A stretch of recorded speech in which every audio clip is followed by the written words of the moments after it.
நம்ம இப்போ வீடியோவில் பார்க்க போகிறது பார்த்தீங்கன்னா, நடந்த ஒரு ஐபிஎல் தொடரில் பார்த்தீங்கன்னா, சென்னை சூப்பர் கிங்ஸுக்கும் கொல்கத்தாவுக்கும் மேட்ச் நடந்துச்சு. இதில் சென்னை சூப்பர் கிங்ஸ் 7 விக்கெட் வித்தியாசத்தில் வின் பண்ணியிருக்காங்க. இதில் பிளேயர் ஆஃப் த மேட்ச் பார்த்தீங்கன்னா, ரவீந்திர ஜடேஜா வாங்கியிருக்காரு. ஸோ ரவீந்திர ஜடேஜா பற்றி கிரிக்கெட் ஜர்னி பற்றி கொஞ்சம் ஷார்ட்டாக இந்த வீடியோவில் பார்க்க போகிறோம்.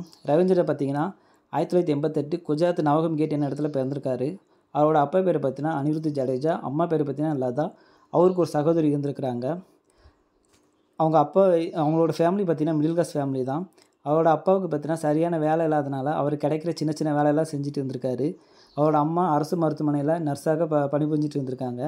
ஜடேஜாவுக்கு கிட்டத்தட்ட 17 வயசுக்கிட்ட இருக்கும்போது பார்த்திங்கன்னா அவங்களோட அம்மா இறந்து போயிட்டாங்க. அதனால் அவங்களோட அம்மாவோட நர்ஸ் வேலையை பார்த்திங்கன்னா அவங்களோட சகோதரி செய்ய ஆரம்பிச்சிட்டாங்க. அவங்க சின்ன வயசுலேயே ஜடேஜாவையும் அவங்க ஃபேமிலியும் அவங்க பார்க்க ஆரம்பிச்சிட்டாங்க. அதுக்கப்புறம் ஜடேஜாவுக்கு 10 வயசுக்கிட்ட இருக்கும்போது பார்த்திங்கன்னா ஸ்கூல் போயிட்டு இருக்கும்போது விளையாட்டு ரொம்ப ஆர்வமாக இருந்திருக்காரு.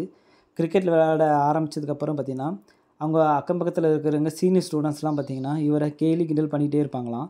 அதனால் இவர் தினமும் இரவு நேரம் பார்த்திங்கன்னா அழுது அதை நினச்சிக்கிட்டு அழுதுகிட்டே இருப்பாராம். அதுக்கப்புறம் கிரிக்கெட் பயிற்சி முறையாக எடுக்கணுன்ட்டு இப்போ பக்கத்தில் இருக்க பயிற்சி முகாம் போயிருக்காரு. அந்த பயிற்சி முகாமில் பார்த்திங்கன்னா மகேந்திர சிங் சௌகான்னு ஒரு கோச் இருந்திருக்காரு. அவர் பார்த்திங்கன்னா இளம் வீரர்களுக்கு பயிற்சி சொல்லி கொடுத்துட்டே இருப்பாராம். அதுவும் ஸ்பின் பந்து வீச்சாளர்களுக்கு சிறப்பாக பயிற்சி சொல்லி கொடுத்துட்டு இருப்பாராம். அதாவது அவர் எப்படி சொல்லி கொடுப்பாருன்னா, ஸ்பின் போடும்போது பார்த்திங்கன்னா பிச் நடுவில் ஒரு வீரர் நிற்க வச்சுட்டு அவரோட தலைக்கு மேலே பந்து வீச சொல்லி ஸ்பின் போட சொல்லுவாராம். ஆனால் இவரும் பார்த்திங்கன்னா அந்த பயிற்சி முகாமுக்கு போய் ஜாயின் பண்ணுறாரு. அதுக்கப்புறம் தொடர்ந்து போயிட்டுருக்காரு. ஆனால் வாழ்க்கையில் ஒரு நேரத்தில் பார்த்திங்கன்னா ஜடேஜாவுக்கு ஒரு ஏதாவது ரெண்டு சாய்ஸில் ஏதாவது ஒரு இதில் பயணிக்க வேண்டிய சூழ்நிலை ஆரம்பிச்சிச்சு. ஏன்னா இவர் பார்த்திங்கன்னா ஆர்மி ஸ்கூலில் படிச்சுட்டு இருக்கிறாரு. அது மட்டும் இல்லாமல் பயிற்சி முகாம் போயிட்டுருக்கனால ரெண்டில் ஒன்று தொடர்ந்து மட்டும் முடிவு எடுத்திருக்காரு. அதில் பார்த்திங்கன்னா கிரிக்கெட்டை ஃபஸ்ட்டு எடுத்துன்னு செலக்ட் பண்ணியிருக்காரு. ஏன்னா நம்ம ஆர்மி ஸ்கூலுக்கு போகிறத விட கிரிக்கெட் போனால் நமக்கு கொஞ்சம் லைஃப் கிடைக்குன்னு அப்பவுமே செலக்ட் பண்ணியிருக்காரு. அதுக்கப்புறம் பார்த்திங்கன்னா முதல்ல அவர் அந்த கிரிக்கெட் அகாடமியில் சேர்ந்ததுக்கப்புறம் ஃபஸ்ட்டு ஃபாஸ்ட் பவுலராக தான் பயணத்தை தொடங்கியிருக்காரு.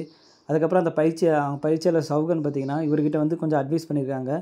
நீங்கள் வந்து ஸ்பின் ட்ரை பண்ணிப்பார், ஸ்பின்னில் உனக்கு நல்லா ஒர்க் அவுட் ஆகும் சொல்லி ஆரம்பத்தில் அதுக்கப்புறம் பார்த்திங்கன்னா இவர் இடது கை ஸ்பின்னராக பந்து வீச ஆரம்பிச்சிருக்கிறாரு. ஸோ அப்படியே ஆரம்பிக்கும் போது நல்லா மேட்ச் விளாடும்போது இவருக்கு வந்து மேட்ச்லாம் கொடுக்க ஆரம்பிச்சிட்டாங்க. பக்கத்தில் இருக்க மேட்ச்லாம் நடக்க ஆரம்பிச்சிச்சு. அப்படி தான் ஒரு நாள் பார்த்திங்கன்னா ஜடேஜா பார்த்திங்கன்னா மேட்ச் நடந்துட்டு இருக்கும்போது பார்த்திங்கன்னா ஜடேஜா வீசின ஓவரில் நிறைய ரன்களை கொடுத்துட்டாரு. உடனே பயிற்சியில் சௌகன் பார்த்திங்கன்னா ஜடேஜாவை கிரவுண்டில் இருக்கும்போதே பார்த்திங்கன்னா எல்லோரும் முன்னாடியும் திட்டி கன்னத்தில் ஒரு அறை விட்டார். அடி வாங்கினதுக்கப்புறம் பார்த்திங்கன்னா ஜடேஜா அந்த மேட்ச் முடியறதுக்குள்ளே பார்த்திங்கன்னா 5 விக்கெட்டை வீழ்த்தி அந்த மேட்ச்சு ஜெயிக்கிறது காரணமாகவும் இருந்தார்.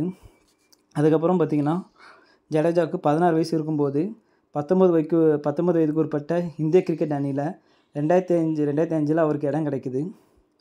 2006 to 2007 பார்த்திங்கன்னா தன்னோட முதல் மேட்சை துலிப் டிராஃபி 14 தான் அறிமுகம் கிடைக்குது. அதுக்கப்புறம் சௌராஷ்டிரா அணியில் ரஞ்சி டிராஃபிக்காக விளையாடுறாரு. அதுக்கப்புறம் பார்த்திங்கன்னா 2012 23 வயசாக இருக்கும்போது பார்த்திங்கன்னா ஜடேஜா கிரிக்கெட் வரலாற்றில் ஒரு சாதனையை படைக்கிறாரு. அவரோட உள்நாட்டு கிரிக்கெட் போட்டியில் 3 சதத்தை அடித்து உலகில் 8வது வீரராகவும் இந்தியாவில் முதல் வீரராகவும் சாதனை பட்டியலில் இடம் பிடிக்கிறாரு. அதுக்கப்புறம் பார்த்திங்கன்னா 2008 to 2009 ரஞ்சி சீசனில் பார்த்திங்கன்னா கிட்டத்தட்ட 739 ரன்களும் 42 விக்கெட்டுகளும் எடுத்துருக்கிறாரு.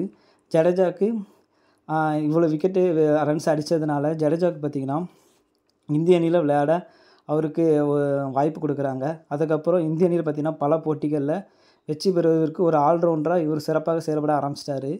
அது மட்டும் இல்லாமல் ஐசிசி டெஸ்ட்டு ரேங்க் பட்டியலில் பார்த்திங்கன்னா ஜடேஜா நம்பர் 1 இடத்த பிடிக்கிறாரு ஆல்ரவுண்ட் லிஸ்ட்டில். அதுக்கப்புறம் ஐபிஎல்லில் பார்த்திங்கன்னா அவர் 2008 ஐபிஎல் ஆக்ஷனில் ராஜஸ்தான் ராயல்ஸ் அணி தான் அவரை ஏலத்தில் எடுக்கிறாங்க. அதுக்கப்புறம் அவரை 2012 ஐபிஎல்லில் பார்த்திங்கன்னா ஜடேஜாவை $2 மில்லியன் கொடுத்து சென்னை சூப்பர் கிங்ஸ் அணி வாங்குகிறாங்க.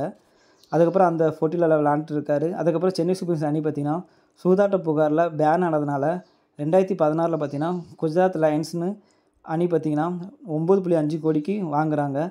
அதுக்கப்புறம் 2 வருஷம் பேன் முடிஞ்சதுக்கப்புறம் மறுபடியும் சென்னை சூப்பர் கிங்ஸ் அணி பார்த்திங்கன்னா விளையாட ஆரம்பிச்சிருக்காரு. அவர் சென்னை சூப்பர் கிங்ஸ் அணியின் வெற்றிக்காக நிறைய இன்னிங்ஸை பார்த்திங்கன்னா ஃபினிஷராக செயல்பட்டு வந்துட்டுருக்காரு.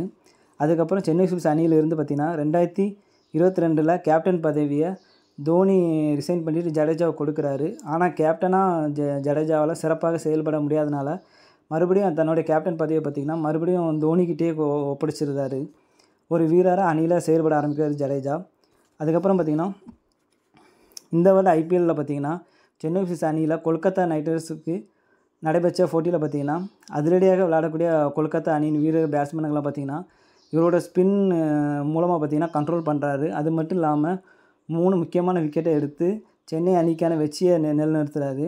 அந்த மேட்ச்சில் பார்த்திங்கன்னா Jadeja player of the match award வாங்கி கொடுக்குறாரு. இனிமேல் நெக்ஸ்ட் வீடியோவில் பார்த்திங்கன்னா நாளைக்கு நடக்கிற மேட்ச்சில் பிளேயர் ஆஃப் த மேட்ச் யார் வாங்குறாங்களோ அவங்கள பற்றி நம்ம அடுத்த வீடியோவில் பார்க்கலாம். தேங்க்யூ.